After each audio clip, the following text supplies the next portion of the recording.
Hey folks, and welcome to Shout Esports. My name is Jess Brohard, and as a profession, I'm an esports event host and a Twitch partner.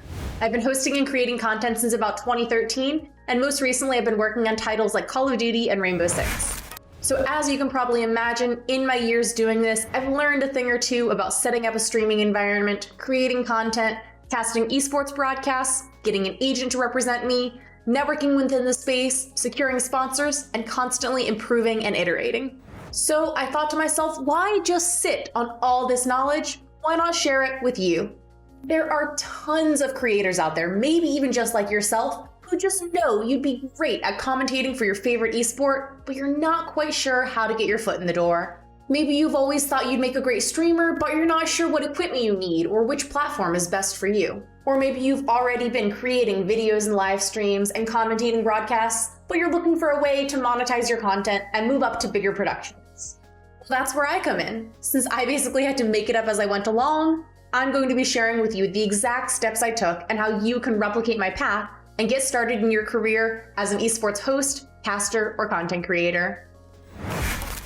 So first, let's get started by defining what exactly is a host versus a caster and the role of each within an esports broadcast.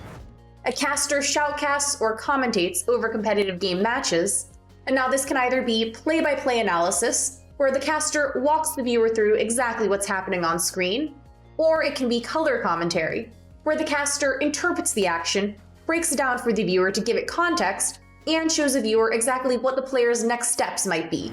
Now, a host is usually the first person you see on an esports broadcast welcoming viewers to the event. After that, he or she will usually kind of lead the whole broadcast by driving discussions on the desk, conducting post-match interviews, tossing to break, interacting with the casters, and providing updates on the bracket.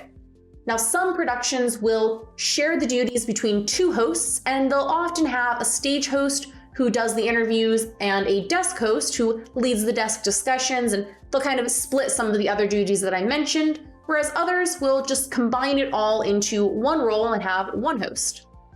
Note that there technically is a distinction between hosting versus casting, but especially nowadays in the era of remote productions, the lines have been blurred and the terms have begun to kind of be used interchangeably, and we're seeing a lot more crossover between a host and a caster.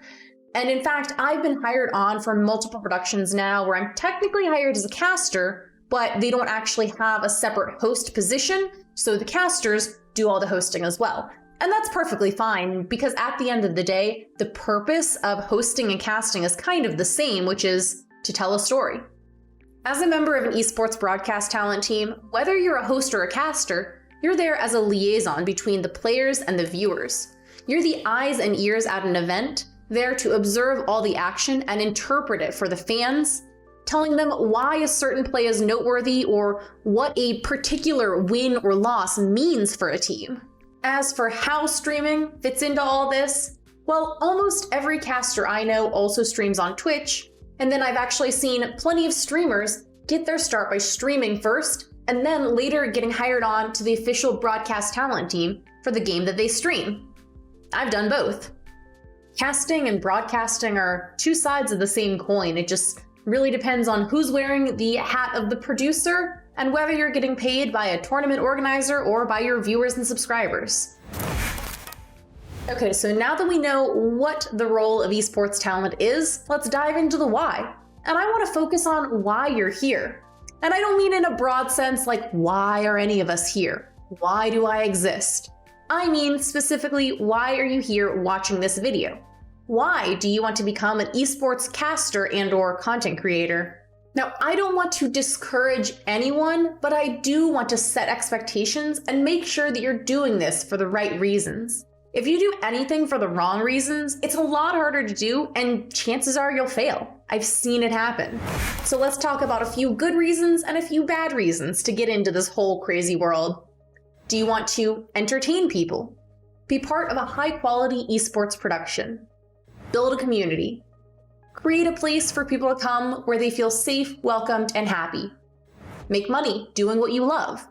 See, I believe in the power of positivity, so that's why I decided to start there with what I think are some pretty good reasons to pursue this line of work. Now, the primary reason that I chose to pursue hosting and streaming was that I really wanted to make money doing something that I love. And what I really love is playing video games and entertaining people. I really love being able to brighten someone's day, building a community where people feel included and welcomed, and also being a piece in the puzzle that is an esports tournament. So now let's look at some not so great reasons to pursue this line of work. If you're looking to get rich, be famous, gain attention and popularity, or be well recognized and win awards, your heart might not be in the right place. Now sure, all of those things can certainly happen. I mean, just look at folks like Courage and Maven. They're both incredibly talented casters and content creators who have won awards, are probably doing pretty well financially, and frankly, they have legions of fans and followers at every turn. But having worked with both of them, I can tell you that all this fame, money, and attention are side effects of what they do, not results to chase. When you're working on an esports production, even if you're the one on camera, you're not the only one there, and the show is not all about you. There are dozens, if not hundreds, of other people all working on that same production to make the show go smoothly. So now let me throw some numbers at you. Last I checked, there are 3.2 million people who broadcast on Twitch. 220,000 of those are affiliates, and another 27,000 are partners. So that means that just 7% of everybody who streams on Twitch is even eligible to make money off of it. Further, of those 27,000 partnered streamers, which by the way, if you do the math, and I did, comes out to just 0.84% of all streamers. An even smaller percentage of those is actually able to make a full-time living off of just Twitch.